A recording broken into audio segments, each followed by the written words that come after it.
Esther ni izina rikomoka mu Giperesi aho risobanura inyenyeri. Ni izina rihabwa umwana w'umukobwa rikaba ryiganje cyane mu bihugu bikoresha Icyongereza ndetse n'Igifaransa. Mu isezerano rya kera muri Bibiliya, umwamikazi Esther arazwi cyane kubera inkuru zo gukiza Abayuda yafatanyije na Moridekayi igihe yari umugore w'umwami Ahasuwerusi.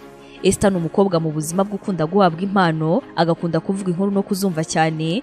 Umuntu umubwira akantu kagezweho, udukuru twiza, Esther aramukunda cyane. Aho urabona ibintu mu buryo bwiza, buri kintu cyose aba yifuza yuko cyagenda neza kandi kikagenda uko acyifuza. Esther kumwigarurira biroroshye cyane kuko ni umuntu ushimishwa no guhabwa impano.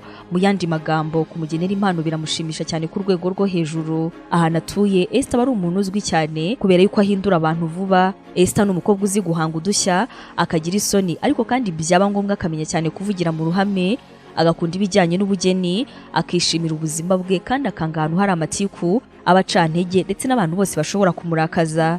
Kubera uburyo ateye, biragoye yuko ari umukobwa uguma hamwe, niyo mpamvu akunda kujya mu bintu bitandukanye, bikaba byamutwara umwanya n'amafaranga.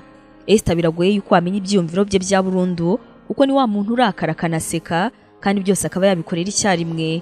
Ntabwo akunda kuvuga ibijyanye n'ubuzima bwe, ibyo ngibyo abigendera kure cyane, ariko kandi akunda kumva iby'abandi. Ibyo rero rimwe na rimwe bikaba bishobora kumutandukanya n'inshuti ze, zibaza impamvu ataba ashaka kuzibwira, ahubwo agashaka gusa kuzumva. Mu buzima bw'urukundo, Esther aragorana cyane, ntabwo aba azi neza icyo nawe ashaka. Ibi ngibi rero bikaba byamuteranya n'uwo bakundana. Gusa ariko nanone, umusore uzi kuganira, uvuga inkuru ziserereza, uyu nguyu afite amahirwe yo kuba yamwigarurira. Esther kandi akunda umuntu utanga impano, nubwo zaba ari impano zoroheje. Ibyo ngibyo bishobora kuba byatuma atangira kukwiyumvamo. Akazi gatandukanye aba yakora, usanga mu byo akora byose aba yitaye ku mishinga minini kurenza udutoya, akaba yifuza cyane ibintu bizabyazwa umusaruro. Ahangaha rero, ubuhinzi bw'igihe kinini ni umushinga mwiza kuri we, hamwe n'ubucuruzi byose yabibasha.